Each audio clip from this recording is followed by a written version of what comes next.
dëkk rek ci li nga xam ne tey gis nañ ko nii muy jëm ci don nga xam ne mi ngi jóge ci Sidi Bara Fall. waaw jërëjëf monsieur Mbacke ñu ngi lay sant di sant yàlla bu baax di julli ci yonent bi sallallahu alayhi wa sallam di nuyu monsieur le préfet di nuyu monsieur docteur Mbaye di nuyu sëriñ daara fi nekk di nuyu ñi fi teew ñëpp di sant yàlla bu baax di amaat mbégte ni benn doomu Kébémer ñu koy wax Sidi Bara Fall defaat na un geste lii du lu mu jëkk a def ci li muy def lii da cee topp parce que am na lu ko jiitu woon mi ngi koy defal askan wi mi ngi koy defal individuellement ay doomu Kébémer ci boppam. parce que wax naa ko ci biir bi ñu toogee ci bureau préfet am na ñoo xam ne bu ñu leen confiné ñu toog seen kër te yëguñ dara c'est grâce à Sidi Bara Fall parce que am na fu mu jaar ak ñoom ba wutal leen xëy nga xam ne ñi ngi toog seen kër di fay ko weer nga xam ni bu lii bu méttee ba métti lañ ci yëg du bari c'est grâce à Sidi Bara kon dañ koy sant yàlla bu baax. lii tam mu def nag pour geste pour mu àgg ci ñi nga xam ne ñoo gën a néew doole nga xam ne ñi ngi toog seen kër dan xëy di liggéey xëy di fortaat te amuñ dara ak ndonge daara yi ñu ngi koy sant bu baax parce que lii moo ko war dama wax dëkk ci dëkk bi defar dëkk bee ko gën te moom yàlla dogal ne fi la dëkk fi la bokk mi ngi yàgg a def ci dëkk bi tey defaat na ñu ngi koy sant yàlla ci turu monsieur le maire Mamadou Lamine Thiam empêché ñi ngi sant Sidi Bara Fall bu baax turu waa Kébémer yëpp nag ñu ngi koy sant lii moom man je suis témoin ni da ko yàgg na koo def da koo defati ñi nga yàlla mu gën ko mën a def ñu ngi koy ñaanal yàlla fanu gudd ak fa mu bëgg àgg mu àgg fa ak li mu yéene Kébémer yëpp yàlla may ko kattan ba mu ko defee ñu ngi koy sant di ko gën a wasalaam. rek ñu revenir un peu ci don bi nga xam ne tey ñu ngi koy assister. voilà merci beaucoup ñoo ngi leen di nuyu di leen sant di nuyu waa Kébémer yëpp di nuyu aussi Sidi Bara bi indi don bi fii bon toujours dama koy wax société civile Kébémer waa Kébémer en tout cas man def naa district yu bari mais ñoom ni ñu taxawoo généralement seen dëkk gisuma ko fu bari te loolu aussi ñoo ngi leen ciy remercier parce que effectivement comme ni ko kenn rappelé ce matin c'est vrai peut-être ay moyens mën na jóge niveau central mais balaa moyens yooyu ñëw ñi fi nekk dañuy wax lu ñu mën dañuy def lu ñu mën district aussi dafa jéem avec le comité de développement sanitaire def lu ñu mën lu mu néew mais gis nañu après taxawaayu maire bi gis nañ taxawaayu doomu Kébémer yi en commençant par docteur Aïssatou Lo Kébé santé et cetera ñu bëri jaar nañ fi mais tey Ousmane kii ñëw na Serigne Sidi Bara ñëw na indi na fi ceeb loolu aussi lu am importance la parce que bu fekkee taalibe yi surtout moo ñu posé woon problème dañ leen nañu toog te ñoom liñ daan dunde dañuy dem di ko wuti mais bu fekkee don bi ñëw na dolleeku ci li maire bi def dafay gën a am solo waaw et puis nag man message bi may lancé mooy la prévention toujours dama koy fàttali bu ma amee occasion wax ci média population bi nañu raxas loxo yi am na ay points d'eau yu bari yu nekk ci dëkk bi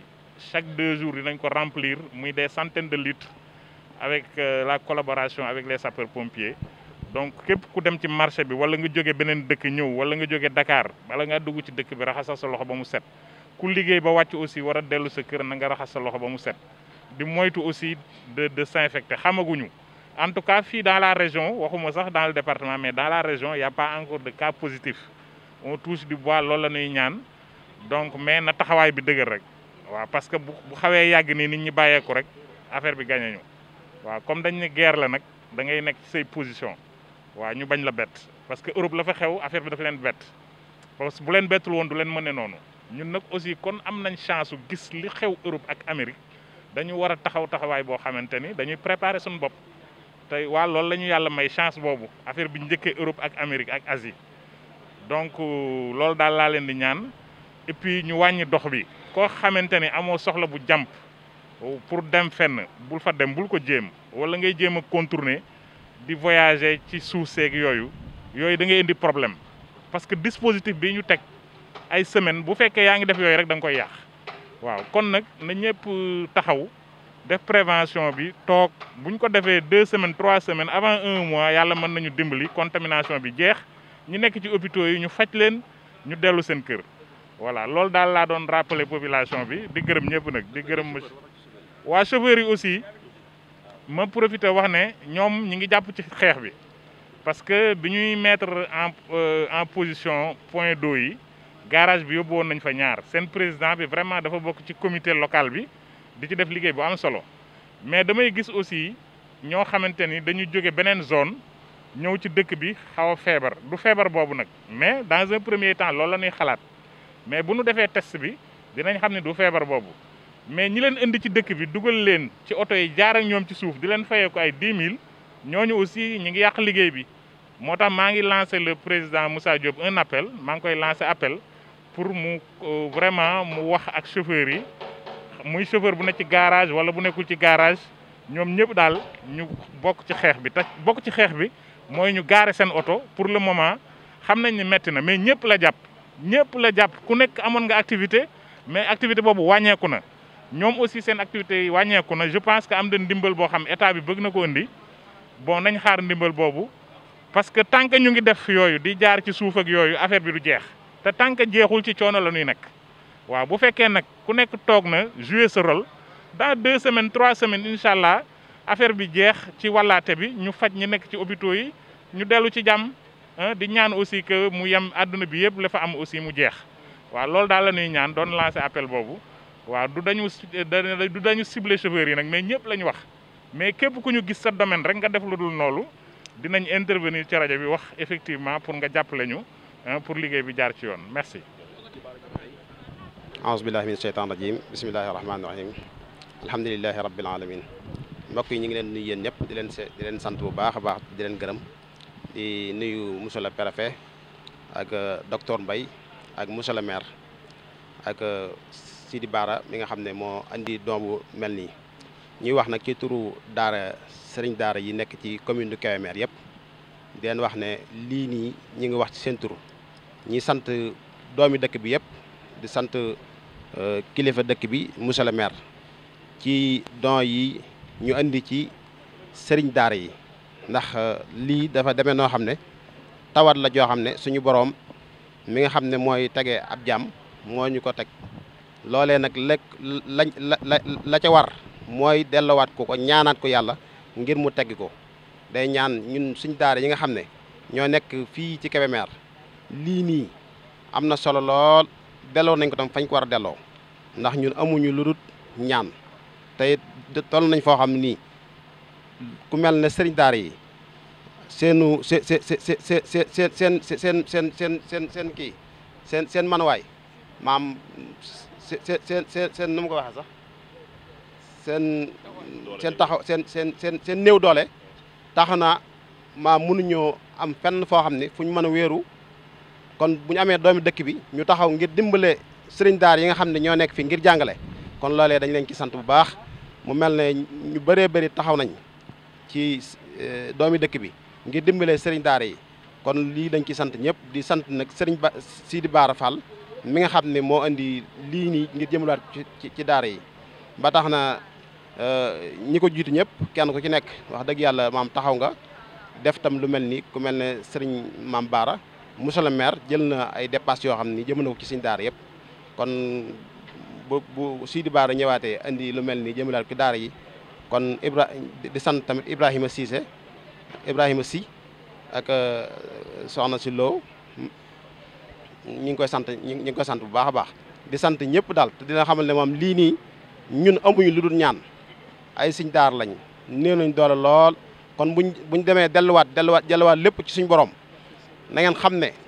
mbir mi ci boppam incha allah rabbi ñun liñ féetewoo mooy ñaan moom ñi ngi ci ñaan ñi ngi sant ñëpp di gërëm ñëpp asalaamaaleykum wa rahmatullah. seet si préfet comme moom moo fi nekkal njiitu réew mi Sénégal bu amee problème bu toll ni coronavirus bi lëmbee àdduna bi yëpp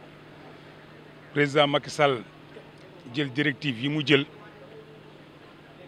bi ci njëkk muy def couvre-feu état d'urgence loolu nag bu amee dafa am loo xamante ni ay mesures d'accompagnement la loolu mu commencé ci xalaat moom ba ne dina teg un fonds de 1000 milliards mais bi mu ko defee aussi localité boo fi dem dafa am ku ko fa représenté ñun nag préfet bi ñu seet si moom mooy le représentant du président Macky Sall di koy jox wàccuwaayam di ko jox cëram di ko remercier aussi ci dalal bi ñu dal ndax ñëw nañ fekk un homme ouvert fekk nañ un homme de dialogue mais fekk nañ aussi koo xamante ni il s'est déjà imprégné des préoccupations du président Macky Sall donc mun nañu wax ni ñun suñu xel dal na ci préfet bi ñu fekk ci suñu dëkk parce que nag man maa ngi soog a xamante ak moom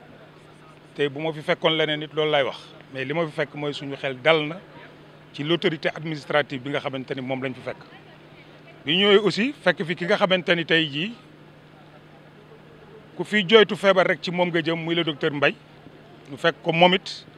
vraiment témoignage yi nga xamante ni moo am ci biir waxtaan wi mooy ni tey Kébémer xaw ma lu ñuy jooy mais un médecin de valeur loolu jooyuñu ko donc kon moom par rapport ak fi situation bi toll ñu koy ñaanal taxawaayam gën a dëgër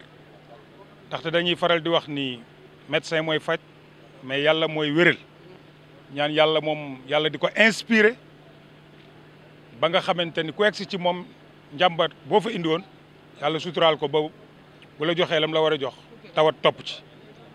ma ñëw fii aussi fekk fi suma xarit suma ami Ndiaga Diaw mu représenté le maire moom bu ma ko fekkee ci jataay toujours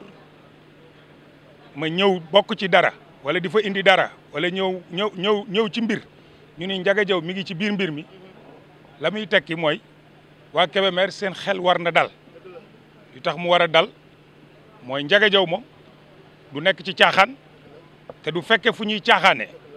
du nekk ci njublang te du fekke fu ñuy njublange nitu dëgg la beneen bi ci des aussi dama ne ko ci biir dama lay ñaanal nga nekk maire parce que tey bu fekkee yàlla def na ci yow nga dëggu yàlla def ci yow nga doylu bu yàlla boole ci nag expérience kon donc yow lu ñu la jox rek matale nga ko man nag li nga xamante ni dama ko indi tey fekk fi aussi sëriñ daara yi ñu am taxawaay bu rafet ndax buñ nee docteur mooy faj mais yàlla mooy wéral kon donc dañuy gëm ni tey ñoom ñi nga xamante ni ñoom ñooy dëkk ci di tàllal seen loxo yàlla ak di jàngal Alxuraan dañu nekk un maillon essentiel de la chaîne maanaam ñoom kenn mënu leen a jëlee ci mbir mi donc ñuy ñaan yàlla yokk seen taxawaay te aussi seen i ñaan yàlla mi nga xamante ni moom rek moom rek mooy nangu yàlla na nangu seen i ñaan au grand bénéfice des populations de Kébémer lii nag li ñu fi indi la parce que aussi daf ñoo war dama faral di wax ni muy koñ wala muy dëkk boo fa dëkkee wala koñ boo fa nekkee war ngay fexe ba di jéem a amal njariñ koñ ba wala dëkk ba yàlla nag mooy def ku ci nekk ak fa ngay féete sa dëkk am na ñoo xamante ni tey yoruñu lu ñu joxe mais am nañ taxawaay yu ëpp solo sama taxawaay man tey ci dëkk bi mais ku ci nekk rek dafa am wàll woo xamante ni ci ngay indee sa contribution te boo dee gor dëgg it mënoo fee indi lenn loo xamante ni doo ko xeeb ndax da ngay xam ni ab dëkk bu fa problème amee boo xamante ni nag li ma gëm mooy c'est un problème sanitaire mais nee naa gars yi ci biir man problème sanitaire bi ragal naa ko mais ragal naa trop conséquences économiques et sociales parce que tey kalandoo yi dawalatuñ lañ war a dawal 20 heures nga tëj na daan def lekk ak di ko jaay gi defatuñ ko am na ñoo xamante ni ci ay xew lañ daan dem di fa kaajee di fa lijjanti dematuñ ci xew donc tey source de revenu moo amatul loolu nag bu amee lu mel ni am te xamuñu kañ lay jeex yàlla na teel a jeex foofu laa waxe ni ñun dañoo ñëw rek accompagner le comité bi ñu fi fekk accompagner le préfet bi nga xamante ni moo fekk foofu nag laa interpeller le maire parce que Ndiaga Diaw ñaanal naa ko mu nekk maire xam naa ni ci lu mu nekk sama xel dal na ci mais dafa am loo xamante ni kenn rek lañ koy fal ci dëkk bi muy le maire muy sama xarit Mamadou Lamine Thiam muy le maire de Kébémer sama xalaat fi mu dem rek mooy bala nga naan naam da nga fay ne booy voté budget nga ci boole ay assainissement di ci boole ay investissement di ci boole lu ne mais lii bu xësee ba am yooyu yëpp da nga koy bàyyi da ngay concentrer tous les moyens de la commune ci lii te xam ni tey dina am ñoo xamante ni ñu ngi ci quartier yi commencé nañ bu ñu ndekkee añ ñu reer bu lii continuer dana yegg foo xamante ni ay problème lay jur il faut qu'on s'organise il faut qu'on anticipe sur les problèmes qui doivent subvenir donc tey les conseils de quartier war nañ mën a toog réunir ak le maire avec le conseil municipal remonter les problèmes parce que dëkk bi ay jeunes ñoo fi nekk ay femmes ñoo fi bari te source de revenu yi bariwul su fekkee nag yooyu dafa am da ngay sóor ni dina am problème man li may ñaan tey mooy la mairie li ma leen di ñaan mooy le budget bi ñu am ci lu ñu ko naroon jëmale rek nañu xaar lii moo mënta xaar ndax bala nga naan naam da nga fay ne nañu renforcer les districts sanitaires yi nekk ci dëkk bi ba duñu manqué dara commencé xalaat jeunes yi commencé xalaat femmes yi ci seen suba ak seen ginnaaw suba parce que c'est un problème sanitaire mais qui a des conséquences économiques et sociales énormes loolu nag bi ma ko waxee Ndiaga lam ma wax dal na sama xel parce que nee na ma ñoom ña nga ca ba war nañ même tenir une réunion donc ñëw naa fii ak njàqare ndax yu mel nii bu amee day am mais aussi j'ai assuré le préfet de ma disponibilité à l'accompagner lii dama ko fi indi mais nee naa ko à chaque fois que de besoin su ma xalaatee ni war naa ñëw dinaa ñëw su ma xalaatul ni war naa ñëw yow nga gëm ni damaa war a ñëw woo ma parce que ñun dëkk bi fi lañ dëkk moo ñu gënal lu ñu am suñu njaboot nag dafa am fu mu féete suñuy liggéey am fu mu féete ba ma tax mën nañoo gëj ci dëkk bi mais lii indi nañ ko pour une première mais je suis à vos côtés je suis à côté de Ndiaga je suis à côté des populations de Kébémer parce que nag dafa am aussi loo xamante ni duñu ko mus a dindi dañu dëkk ci dëkk bi di ay citoyens mais nous sommes aussi des responsables politiques moo tax bi may ñëw ma jël ki nga xamante ni mooy le pionnier de l'APR muy am Ibrahima Diallo ma ànd ak moom parce que su fekkee aussi le président dafa joxe ay indication ñun ñi nekk ci moom dañ ko war a suivre et c'est par rapport à ça que la ànd ak Ibrahima Diallo ñëw aussi ànd ak ku mel ni Ibrahima Simi nekk sama wet du conseil économique social et environnemental li muy xale-xale lépp xam na li ko war ci dëkk bi mu def lii sama droite yaa ngi fi gis Boubacar Samb bañ ñëw bëreet la ne ma looy indi ma ne ko maa ngi ñëw mu ne ma boo ñëwul ma dem wuti indi ma ne ko xaar ma maa ngi ñëw parce que yàlla nag boole nañu ak ay nit ñoo xamante ni comme ni ko préfet waxee dañoo bëgg seen dëkk ma ànd fekk ay ñoom Maodo Dieng ànd fekk ñoom Papa Ndiaye ak ñeneen kon daal préfet ñi ngi lay gërëm di la sant di ñaan yàlla mu dëgëral sa taxawaay di la wax ni ñun kontaan nañ ci yow te xam nañ ni notre ville est entre de bonnes mains et pour terminer je répète ma phrase d'avant je me tiens à votre disposition pour vous accompagner dans ce combat merci beaucoup. moo ci li nga fi indi rek nga wax ko ñu dégg. non li ma fi indi. di gërëm bu baax yéen ñëpp ñi fi teew ku nekk sa tur ak sa sant di remercier monsieur le maire Ndiaga Diaw di remercier docteur Mbaye di remercier président ndongo daara yi mais di gërëm Serigne Bara Fall tey geste bi muy def tey geste bu rëy te président Abdou Diouf daan na ko waa mu ne ku def lu rëy am lu rëy te Bara Fall te am nga lu rëy te bëgg nga si liste doomu Kébémer ñi contribué wu te ci témoignage yi Ndiaga Diaw def si yow me rassure de plus encore certes maa ngi fii depuis bientôt 2 ans mais tey déjà li nga fi def ak li ñuy wax si moom ça me rassure te ma xamal la yow tamit doo des si ginnaaw parce que doomu Kébémer bari nañ mais yàlla am na nu muy tànn te bu la tànnee nga bokk si ñu baax war nga def lu baax te wane nga ko def nga ko ñu ngi koy remercier. merci beaucoup.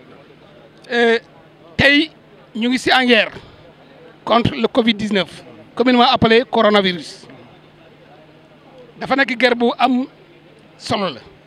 certes wax nga ko fi sànq am na ay conséquences parce que guerre bu nekk am na cause et conséquence te cause xam nañ ko mais conséquence tamit ñu ngi ci te li nga indi fii déjà c'est comment dire avant-première la c'est sûr que même feebar bi fi jógee dina am ay conséquences surtout économiques te je crois que loolu il faut ngeen sorale ko lii déjà je dis que doomu Kébémer macha allah parce que vraiment wane na doomu Kébémer Ibrahima Sy conseil économique et social environnemental def na ko góor gi si Dieng gisuma ko mais il paraît def na ko parce que li ñëw si Kébémer loolu la ñu mën a témoigner moi je ne triche pas je peux apprécier et à sa juste valeur ce qui me s'est présenté donc aujourd'hui je sais que vous faites partie de la liste boo nga si liste bi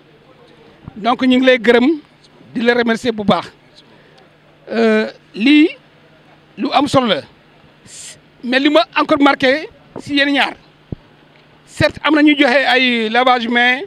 ay eau de javel mais yéen vous avez diversifié certes boo raxasee sa loxo set na